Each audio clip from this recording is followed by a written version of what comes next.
Hi guys, it's Jenny, and today I bring you a book review of an amazingly beautiful book, and it is called All the Light We Cannot See by Doerr. And this book, this book was just, it blew all my expectations. So this book is historical fiction. It's set during World War II and mainly follows two characters, a little French girl and a German boy, and they started as kids and then they, grow up to become adults later on.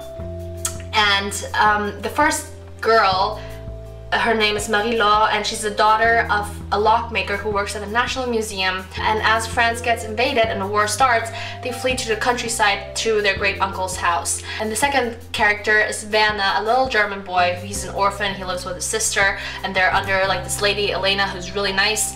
And he turns out to be really smart, so he gets scouted and he gets put into like the National Education Institute and gets taught to become a greatly educated Nazi, basically. The story follows these two characters during the war, while they grow up, the things that they go through, but it's not just a typical World War II story. Believe me, I've read my fair share of World War II stories in school. It was different because there was a little bit of a fantastical mystery element to it, because there's also a little bit of folklore interwoven into the story.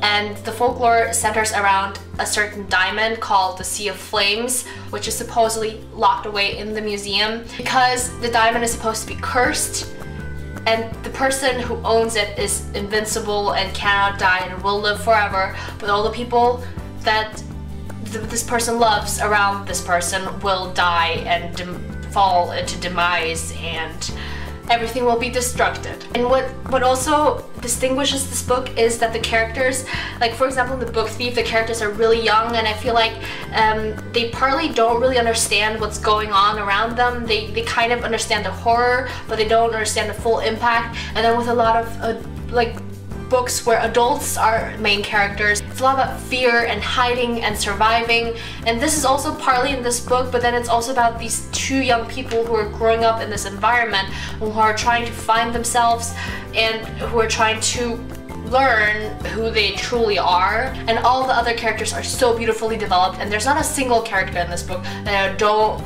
like reading about. Writing of the author is just so beautiful. It's not even like poetic or anything. The writing is simple, it's easy to read, but the way how he describes things, it just hits very close to home.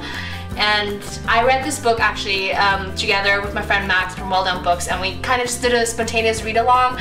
And there are a lot of elements in this book where you need to like speculate, so we exchanged a lot of thoughts, and that also made the reading experience a lot of fun.